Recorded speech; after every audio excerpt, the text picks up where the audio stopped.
I'm so excited because this is my favorite top 10 list of the entire year. You could say that I'm a Jordan 1 fan. You could also say that I'm a Jordan 1 fanatic. Needless to say, the Jordan 1 is my favorite sneaker silhouette of all time, and that's why I'm so excited to be counting down the top 10 Jordan 1 releases of 2022. And I know, some of you guys might be saying, this is premature, there's still like 3 months left in the year, this is too early, but realistically, we already pretty much know all of the Jordan 1 releases that are left for the rest of 2022, and most of those sneakers we've already reviewed on the channel. And I've got to say that while the hype of the Jordan 1 is nowhere near what it was even last year, there were still a lot of great Jordan 1s that released this year, some of which I actually completely forgot about until I started compiling this list, and I realized, wow, some of my favorite Jordan 1s of the last like 5 years have released this year. In fact, number 2 on the list, I actually completely forgot dropped in 2022, and it's like one of my favorite sneaker releases of the year. But with all that being said, let's dive right into the list with the honorable mention. And that shoe is the Air Jordan 1 Mid Diamond Shorts. In my opinion, this shoe just goes to show that not all mids are bad. In fact, some mids are actually really great. So as you could probably guess from the name of these shoes, these sneakers were inspired by the classic Jumpman Diamond Shorts. In fact, if you look at the tongue of these sneakers, you'll actually notice that classic diamond design. But the good news is, for those of you that think the Diamond Shorts inspiration is stupid, and I'm not gonna lie, I was one of those people at first, this shoe was also inspired by the 75th anniversary of the NBA. But all of that aside, that's not what makes the sneaker special. What makes these Air Jordan 1 Mid special is their colorway and the material use. This Jordan 1 Mid comes in an incredibly clean black and white makeup accented by an iridescent semi-translucent outsole. And I'm not gonna lie to you guys and say that the materials used on this pair of Jordan 1 Mids are amazing, but there is a lot of material variety, which I definitely like. In fact, the black panels on this shoe are actually made up of faux suede. It's just a solid all-around Air Jordan 1 Mid colorway that's incredibly wearable, and according to GOAT and StockX, it's one of the best-selling Air Jordan 1 Mids of the year. But now moving on to the actual list, at number 10, we've got the Air Jordan 1 Low Travis Scott Black Phantom. So this is actually the only Air Jordan 1 on the list that I have not yet been able to get my hands on. But with that being said, it's a black Travis Scott Air Jordan 1 Low. There's not much left to the imagination. But even though it's a relatively simple colorway, it's still not a bad look,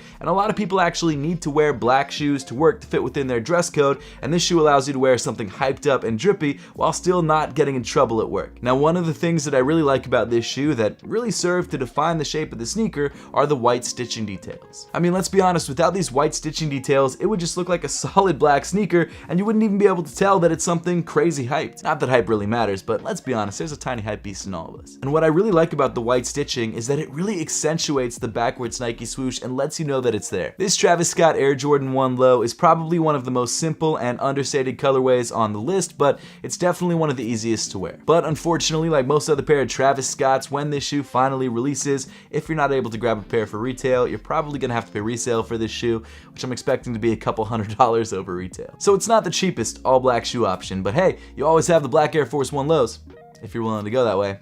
Please don't. Coming in at number 9, we've got the Air Jordan 1 Rebellion Air. So this one kind of hurts a little bit. It had so much potential, but it kind of fell flat. This shoe comes in essentially Shadow Air Jordan 1 color blocking, which is one of my favorite Air Jordan 1s. Unfortunately though, Jordan Brand decided to overlay this shoe with a bunch of text. I don't know why, but they did. The text reads, "They can't stop you from wearing them," and is printed all over the entire upper of the shoe. In addition to that, the shoe also features those bright red band X's on the heel, which I've got to be honest is probably my favorite part of the shoe, because I love the band ones. I mean, it's one of those shoes that's just almost right, but they just did too much. It's interesting that Jordan Brand decided to tell the banned Air Jordan 1 story, the "they can't stop you from wearing them" story, on this colorway of the shoe. The original colorway that was banned in the NBA was the bread colorway, and that wasn't even on a pair of Air Jordan 1s. So there's two reasons why this shoe doesn't really fit within that whole story idea. One, that it's the wrong shoe, and two, that it's the wrong colorway. So I'm not sure exactly why they decided to go with that on this particular shoe. Now, while personally this is not one of my favorite Air Jordan 1s of the year, I do think it's a decent looking shoe overall. Yes, the text is a little bit too busy, but it doesn't completely destroy the look of the sneaker, and it's definitely one of the top 10 Air Jordan 1s of the year. I'd say around number 9. Next up at number 8 is the Air Jordan 1 Heritage. So as a lot of you may have noticed, the color blocking of this shoe definitely resembles the color blocking used on a very popular Travis Scott Fragment Air Jordan 1 collaboration. However, that is not the original inspiration behind this shoe. The actual inspiration behind this shoe is an unreleased sample from the 80s, and while yes, that sample did come in a blue and white look, this is the same color blocking as that sample except in red and white, which I actually prefer. Personally, I feel like this shoe is a little bit underrated. It didn't really get the love that I think it deserved. It's a very clean and very solid colorway, and while no, it's not an OG Air Jordan 1 colorway, and it's not one of those popular run out to the store and grab them sort of colorways, it's definitely a clean look, and you still get that bright red on an Air Jordan 1, which is kind of the main color that you want on a pair of Air Jordan 1s. And right now, in September of 2022, you can actually grab this shoe on the resale market for below retail, which is an insane deal in my opinion. The materials are decent, the color blocking is decent, the price is awesome, and you get white, black, and red on an Air Jordan 1. What more can you ask for? Coming in at number 7 are the Air Jordan 1 Dark Marina Blues. Man, this is another colorway that I feel like is really underrated. This colorway comes in primarily a black leather upper accented by blue overlays, and it actually shares a lot of the same color blocking details to the Royal Air Jordan 1s. And while no, it's not a pair of Royal Air Jordan 1s, it's close enough, and it's actually one of the most solid non-OG Air Jordan 1 colorways to drop in a long time. This is just another one of those Air Jordan 1s that blows my mind that it's currently reselling for under retail. It's such a solid colorway, it's such a clean looking shoe, it's so easy to wear, and yet you can grab it for basically $10 under what it sold for at Foot Locker. Sure, would I have preferred them re-release a pair of Royal Air Jordan 1s? Yes, they haven't released that shoe since 2017. It would be great to have that sneaker back. But hey, we still got a pretty decent alternative, and you can grab it at a great price. Actually, if you do want to grab any of the shoes on this list, I've made sure to leave affiliate links to each one of these shoes in the description below. Following that up at number 6, we've got the Air Jordan 1 Low Powder Blue. So this is a shoe of many names. It's called the Air Jordan 1 Low Powder Blues. It's also called the Jordan 1 Low UNCs, but at the end of the day, it is really just a black, white, and blue Air Jordan 1 Low. And in my opinion, it's probably the best Air Jordan 1 Lows to drop all year. That doesn't mean that there's not more Air Jordan 1 Lows higher on the list, it just means that it's my personal favorite. This colorway isn't pretending to be anything it's not. It's a very simple, a very clean, light blue colorway that works in the summer, in the fall, and in the winter. You can wear it pretty much all year round. And plus, the materials used on this shoe are also not that bad. Sure, it's not an OG Air Jordan 1 colorway, but at the end of the day, it's very clean, it's very wearable, and it kind of looks like it's an OG colorway because of that color blocking. While this shoe is not yet released in the United States, it is slated to release very soon, and it has already released overseas, so you can actually grab pairs of these for pretty much close to retail. Coming in at number 5 is the Air Jordan 1 Low Bleached Coral. I'm not gonna lie, Jordan Brand has been killing it with Jordan 1 Low releases recently, and honestly, this is probably one of the best. This Jordan 1 Low features white leather on the midfoot panels, black leather on the overlays, and cracked pink leather on the toe and on the heel. And I think the reason I like this colorway so much and put it so high on the list is not just because this shoe utilizes great materials, but it also comes in a colorway that we don't usually get. Like, there's not a lot of pink Jordan 1s, and the ones that have released are usually pretty expensive. And I feel like this bleached coral colorway is perfect for summer, which is when this shoe released. And I don't know what it is, but I just really like pink Jordan 1s. And it's not just a pink Jordan 1, it's like a warm pink. It's like the kind of pink that you don't see often on sneakers. I'm all about this sneaker, man. I love this colorway, I love the color blocking. It's a win in my book. Next up at number 4 is the Air Jordan 1 Taxi. So this shoe's release has been rumored for years, since like 2018, 4 years ago. And for whatever reason, Jordan Brand decided to hold out, make us wait for this shoe, and now in 2022, when Jordan Brand hype is dying down, this might be their Hail Mary to try and get people interested in the sneaker once again. And you know what? They knocked this shoe out of the park. The materials feel decent, the colorway is great, the yellow that they used on this shoe is not too bright, but it's a very wearable, sort of like caution yellow, which I really dig. Actually, I should say taxi yellow because it is the Taxi Air Jordan 1s, and the yellow was inspired by New York taxi cabs. Now, as I'm sure you know, this is not the first time that we've seen this colorway on a pair of Air Jordan 1s before. However, it is the first time that we've had a GR release of this colorway. So back in 2018, Jordan Brand decided to make a pair of PE Air Jordan 1s in this exact colorway for the guitarist of Shinedown, Zach Myers. Now, the only real difference between this current release pair and that pair, other than probably material quality, is that that shoe also featured the Shinedown exclamation point on the heel. So even though Jordan Brand is going with the story that this shoe is inspired by New York taxi cabs, it is cool to know that there's a little bit more to the story and that this shoe was originally a PE. And again, crazily enough, the resale price of this shoe is not that crazy. This is a colorway that I thought would go absolutely insane, and the shoe hasn't even released yet, and I was able to grab my pair for $200, which is like $30 over retail. I think if this colorway had released like 2 years ago, this shoe would have resold for like $600.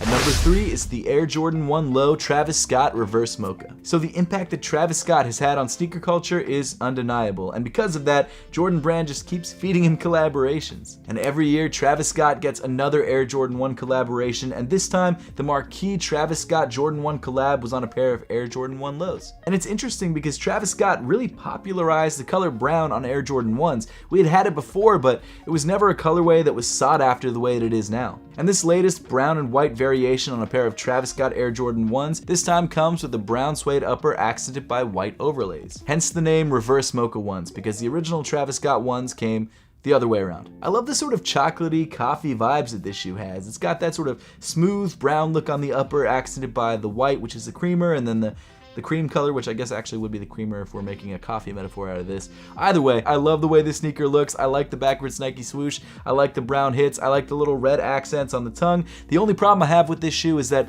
I kind of wish it came with pink laces. As far as ranking this Travis Scott Jordan 1 against the other Travis Scott Jordan 1s, I think this shoe would be around the 2 or 3 spot. The Fragment Jordan 1 Lows are absolutely my favorite, then probably the original Travis Scott Jordan 1s, and I guess this would be number 3. This would be the 3rd spot, but it's still a great looking shoe. Probably the best Travis Scott collab to drop all year, and definitely a shoe that I wish I had in my collection. Then at number 2, the shoe that I forgot dropped this year, the Air Jordan 1 85 Georgetowns. This shoe is absolutely fire. It is everything that I love about the Jordan 1s. It features the original 1985 cut, hence the name Air Jordan 1 85s, and it comes in a colorway that we've never actually gotten a release of. There's been PEs or samples of this colorway before, but never a public release. This is just one of those sneakers that I feel like Jordan Brand got perfect. It's a colorway that's very easy to wear, it's got a decent story behind it, and the fact that it's on the original 85 cut just makes this shoe feel more special, and it actually is a more premium sneaker overall. Yes, the leather is stiffer than standard Jordan 1s, but it's actually a higher quality leather than standard Jordan 1s. I hate when people think that stiff leather is bad leather. That's not the case. It actually has nothing to do with the softness, or at least not as much as you would think. This is just a really well-made shoe that honestly I think will last longer than most of the other Jordan 1s in my collection. Plus, it's got something for everybody. It's a very wearable colorway, it's relatively hyped, and it ties back into Jordan Brand's history. So if you're an OG fan, you'll love this shoe because this shoe reminds you of the 80s. I mean, the shape of this shoe is literally the same shape as the original 1985 Air Jordan 1s. I mean, what's not to love about this shoe? Sure, I wish this shoe came in a bread colorway because it's my favorite colorway of all time, but hey, this is still an amazing sneaker, and it's honestly one of my favorite sneaker releases of the entire year, not just Jordan 1s. I love this shoe. Finally, coming in at number 1 is the Air Jordan 1 Chicago Lost and Found. This shoe, in my opinion, is almost perfect. It's literally almost there. This is probably my sneaker of the year. So as you may know, if you've seen my review of this shoe is inspired by a pair of 1985 Jordan 1s, or I guess 1986 Jordan 1s based on the receipt inside the box, that was left inside a mom and pop's back room and lost for the last 30 years. And what I love about this shoe is not just the way that the sneaker looks, because obviously it's a Chicago Air Jordan 1. It's like the most classic Jordan 1 colorway of all time, my second favorite Jordan 1 colorway. But what I love about this shoe is the packaging and the story behind the sneaker and how far they went to make this sneaker look like it was literally lost and then found. Jordan Brand opted to use cracked white leather on the upper of this shoe to make it look like it's aged. You've got this really vibrant red leather used on the overlays of the sneaker. You've got this cracked black leather around the heel. You've got this aged white tongue and this aged midsole. On the outsole of the shoe, you've got this white marbling that looks like it's like old and dusty. And then the box, I love the box. The box comes with a mismatched top and bottom. The paper inside the box features what seem to be sale images of the sneaker. You've got this faux receipt that's like got all these little callbacks to original designers of the sneaker. It's an insane collection of things all put into one package that just makes this shoe honestly my favorite sneaker release of the year. And again, it's a pair of Chicago Jordan 1s. You can't go wrong with this shoe. This is the most iconic pair of Jordans of all time, at least in my opinion. And when you pair that all with the packaging that goes with this sneaker, it really creates one of the best Jordan Brand sneaker releases in a very long time. And while yes, I would have preferred this shoe to come in the 1985 cut, it still comes in a cut that I guess is closer to the 1985 cut than the newer Jordan 1 releases. It features a lot of details that aren't usually on Jordan 1s, like the sort of bubbled out Jordan 1 Wings logo. It's a great all-around shoe. I have nothing bad to say about this sneaker. Jordan Brand knocked it out of the park. This is my favorite release of the year. And while there are rumors that this shoe won't be that limited, I kind of doubt that, and I think this will be one of not only the most coveted releases of the year, but probably one of the most difficult releases to grab. But that pretty much wraps up the entire list for today. Now, I would love to know your thoughts on this list, which shoes you liked, which shoes you didn't, and which shoes you felt like I left off the list. So make sure to let me know your thoughts in the comment section down below. And as always, thank you so much for watching. Make sure to subscribe if you haven't yet, and I'll see you all in the next one.